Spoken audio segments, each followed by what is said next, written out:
오늘 하루 종일 아마 이 부분 도대체 왜 국민들은 국민의힘에게 자유우파들에게 이런 시련을 안겼는가 참 우리가 좀 돌아봐야 되는 것 같은데요. 우리가 반성할 때는 세 가지 원칙이 있습니다. 첫 번째, 내가 뭘 잘못했는지를 확실히 알아야 되는 것이죠. 그렇죠? 그래서 내가 뭘 잘못했는지를 확실하게 컨페션, 고백을 할 수가 있어야 되고, 그거에 대해서 내가 반성한다는 뜻을 명확하게 밝혀야 되고, 더불어서 마지막이 뭐죠? 반성에 따르는 나의 행동의 변화. 요게 있어야 되는 거죠. 내가 잘못했다고 하는 것을 원인을 제대로 짚고 그에 대한 대책을 알리는 것이 가장 중요한 것 아니겠습니까? 어떤 인과관계에 있어서의 어떤 대책이 나오기 위해서는 우리가 원인을 밝혀야 되는데, 내부적으로 여러 가지 그 내생적 변수, 외생적 원인이 있을 수 있지 않겠습니까? 사실 안타깝지만 원인은 외부에 있기보다는 내부에서 먼저 찾아야 되는 것이, 마치 그 김수환 추기경께서 얘기하신 것처럼 내 탓이요라고 할 수 있는 그런 용기 있는 고백이 좀 필요한 것이 아닌가 싶은데, 용산 대통령실은 대통령실대로 내 탓이요, 또 국민의힘 내부에서, 그리고 내부에서 내 탓이요, 그리고 구체적으로 내 탓이요라는 것이 단순한 어떤 구두손, 내 입으로 나오는 입에 발린 말이 아니고 내 탓이 무엇인지를 반성문이 10가지씩 나와야 된다고 생각합니다. 그래서 마치 지난번 그 2012년 대선 과정에서 박근혜 대통령과 문재인이 붙었을 때 박 대통령이 압도적으로 이겼잖아요. 근데 그때의 한상진 보고서라는 게 있죠. 서울대 한상진 교수가 민주당의 대선 패배에 따르는 원인을 분석하고 대안을 제시했던 한상진 대선 백서가 있습니다. 내용이 너무나 민주당의 아픈 것을 콕콕 찔렀기 때문에 한상진 교수가 민주당으로부터 굉장히 욕을 얻어먹었던 게 있습니다. 뭐 대표적인 내용을 보면은 그때 그 박근혜 대통령 같은 경우에는 선거의 여왕, 또 박정희 대통령의 그 딸, 그리고 또 박 대통령의 어떤 나름대로의 어떤 그 원칙, 이런 부분이 아이덴티티가 확실히 섰음에 비해서 그 당시에 이제 그 문재인 후보 같은 경우에는 문재인의 프레지던셜 브랜드 PB가 뭐냐, 이 사람이 어떤 이미지를 가진 사람이고 취하려고 하는 태도가 뭐냐, 이런 부분에 대한 어떤 그 명확한 아이덴티티가 설립되지 않았다라는 것부터 해서 정책적인 부분, 이런 부분들의 패착을 굉장히 섬세하게 다 일일이 다 나열을 했습니다. 그래서 그 대통령 그 한상진 백서가 나오면서 민주당에서는 내부 총질하냐라는 비판이 굉장히 컸습니다. 그런데 그 내부적인 비판이 있었음에도 불구하고 그 한상진 백서를 통해 가지고 7년, 5년 뒤에 어떻게 됐습니다. 5년도 걸리지 않았었죠. 결국 그 2017년 대선 과정에서 결국 그 문재인 대통령이 정말 뭐 탄핵 이후에 정말 안타깝지만 어쨌든 문재인이 당선되는데, 그와 같은 그 선거 패배에 따르는 백서를 만들었는, 그 화이트북을 만들었는 것은 엄청나게 큰 작용을 했다는 게 민주당 내의 그 어떤 그런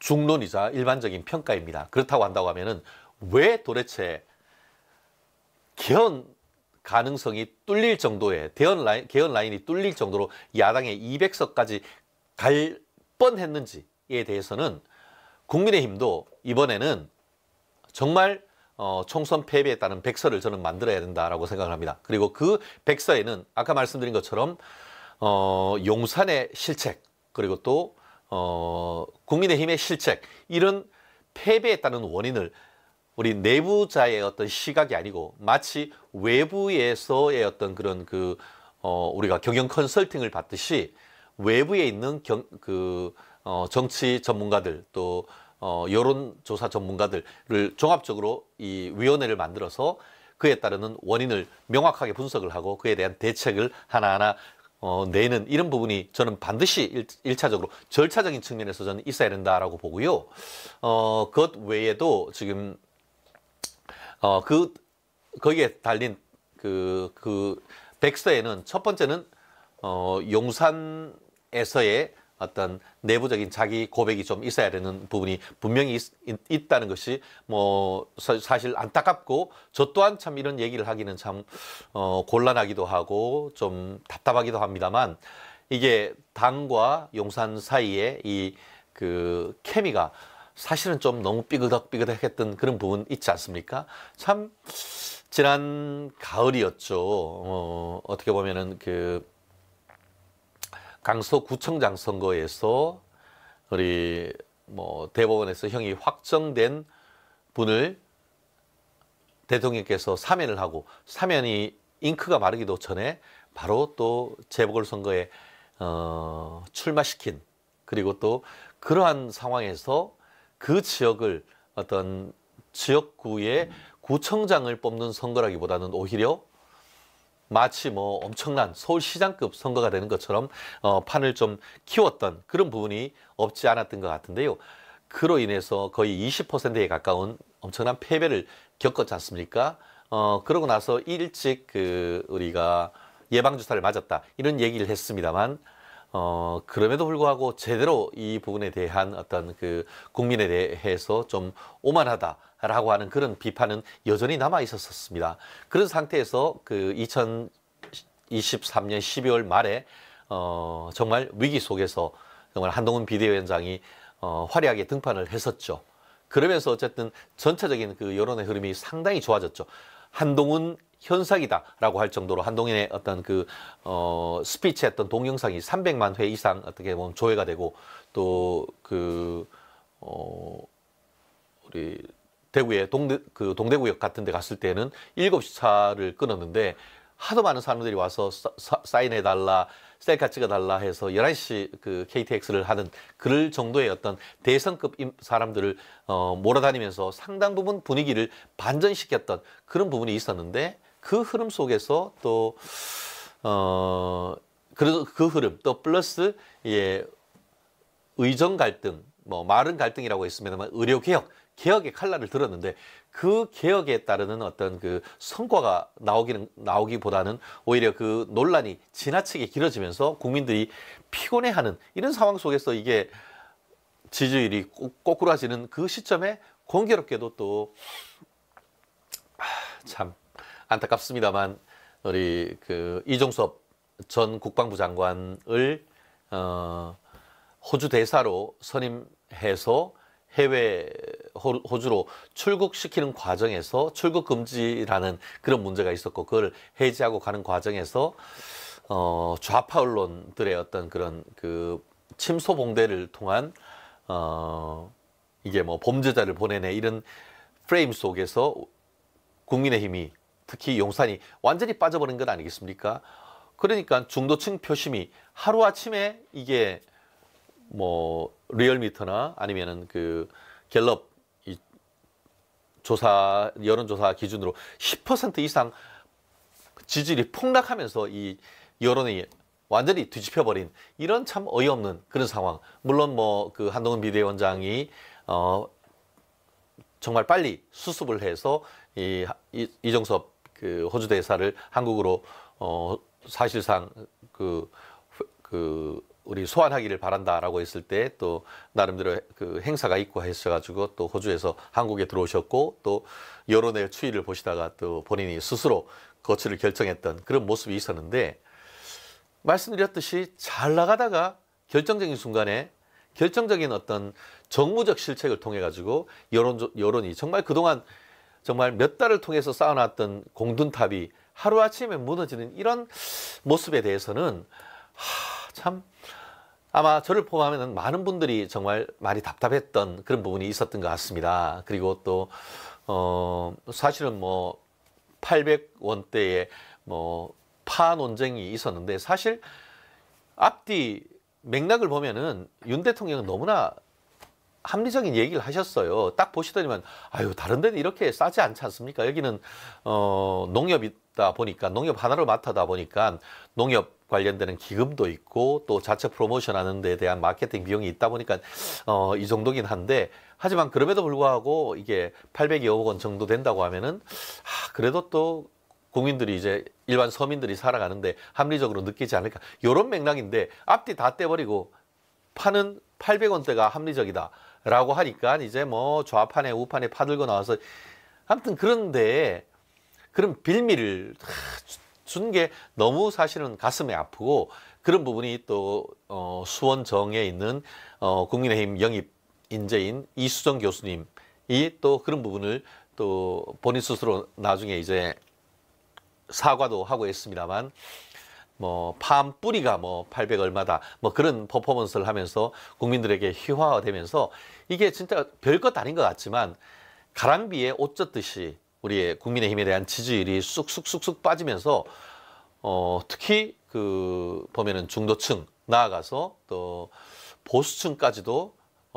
용산 윤석열 대통령에 대해서 상당히 못마땅해지는 그런 분위기가 역력했었던 그런 점이 이런 점에 있어 가지고는 용산의 어떤 정무 라인, 정무적 감각 이런 부분이 너무 사실 저도 이제 필드에서 뛰었고 그 이후에 지금 방송을 통해 가지고 여론전을 통해 가지고 저희가 열심히 또 우리의 어떤 그 이념 투쟁의 최선봉에서 저희가 싸워왔습니다만 그런 부분이 맞닿을 때마다 사실 정말 힘들었어요.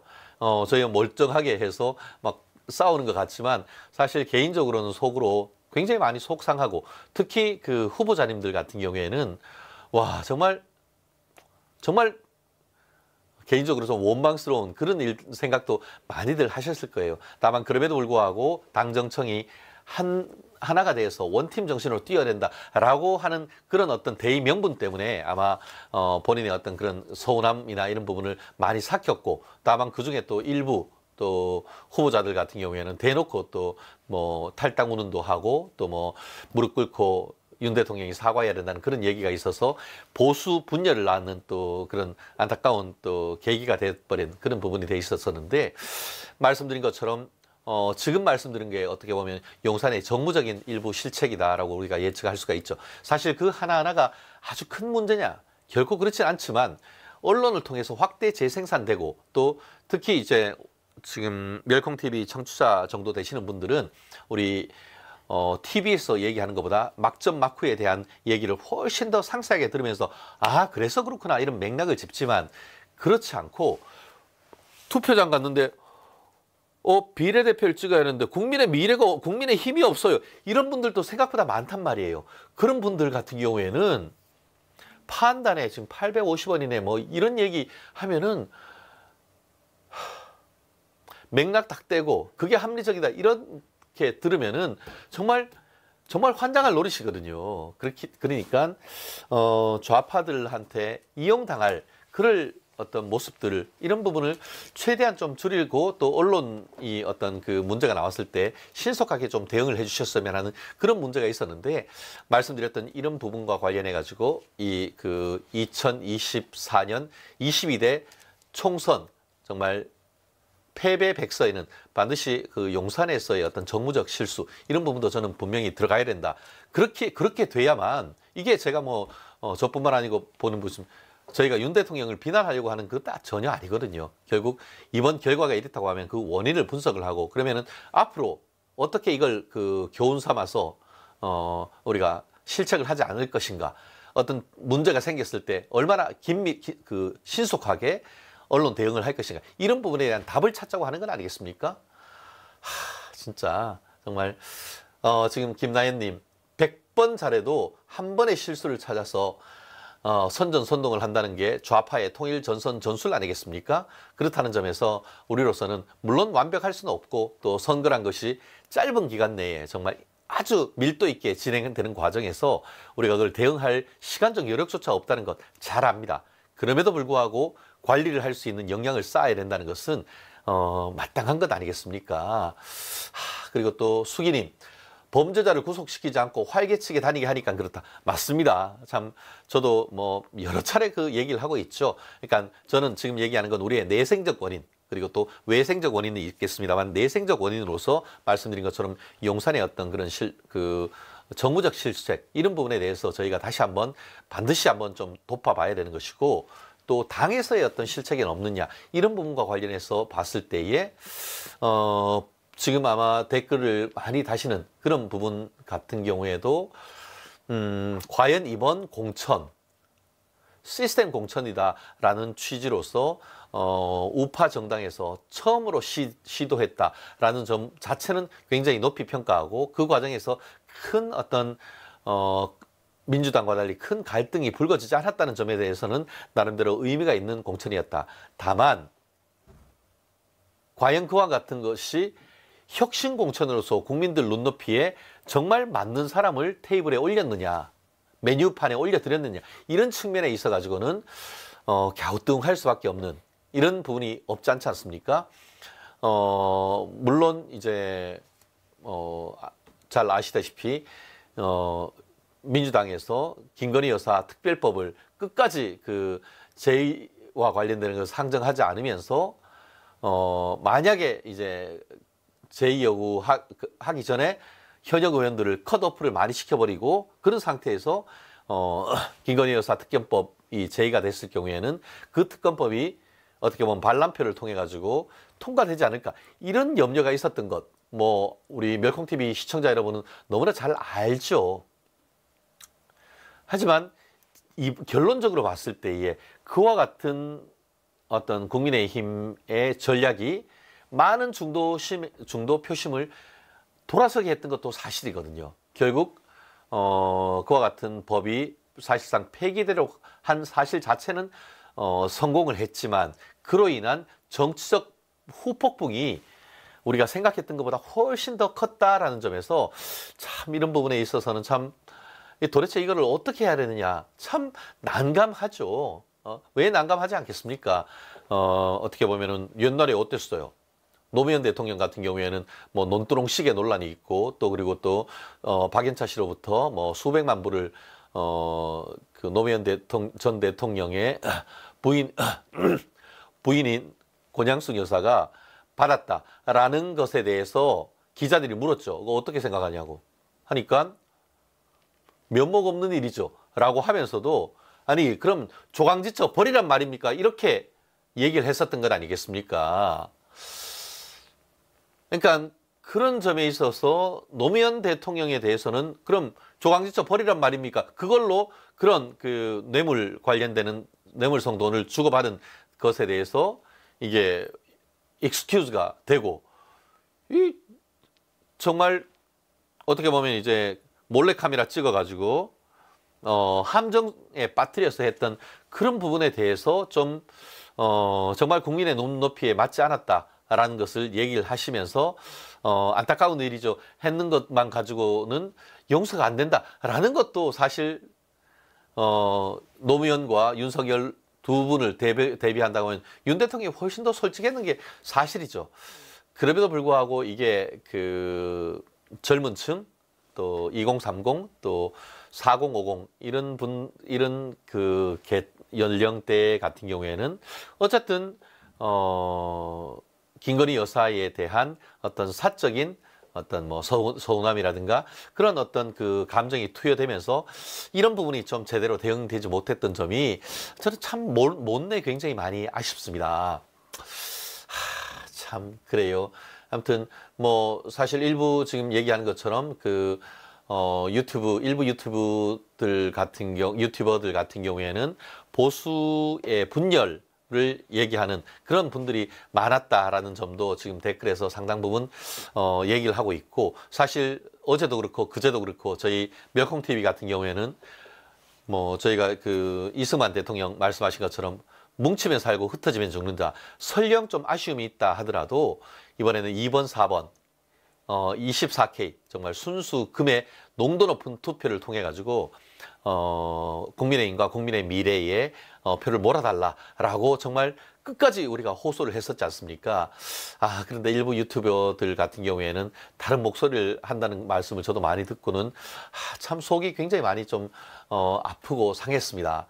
물론 지금 그 박옥선님 같은 경우에는 계속 김경률, 모닝글로리님도 김경률 뭐 이런 그 얘기를 지금 키워드로 계속 쓰고 있습니다만 한동훈 비대위원장이 장해찬이나 아니면은 도태우 같은 분들을 내치고 김경률이나 아니면은 함익병 이런 분들을 좀 껴안고 또 품에 끌어안는 그런 모습이 굉장히 좀 못마땅해 하신 그런 부분도 있다는 것 전 너무너무 잘 압니다. 사실 제가 그 얘기 많이 하죠. 근데 우리가 쉽게 그렇게 말씀을 할 수는 있습니다. 그런데 거꾸로 우리가 저도 뭐 고향이 대구입니다만 제가 얘기 항상 하잖아요. 뭐 정운천 의원이 그 국민의당에서 국민의힘으로 들어온 다음에 비례대표는 25% 이상 당선될 수 있는 명단에 호남 사람을 넣어야 된다라는 규정을 만들어 버렸어요. 근데 그때 말씀드렸잖아요. 서울 경기 지역에 아마 공천 받으신 분들 중에 적어도 3분의 1 이상, 3명 중에 1명 가까이는 제가 뭐 구체적으로 보진 않았습니다만 거의 그 정도 수준으로 호남 분들이 굉장히 많습니다. 국민의힘에 호남 분이 없느냐? 굉장히 많습니다.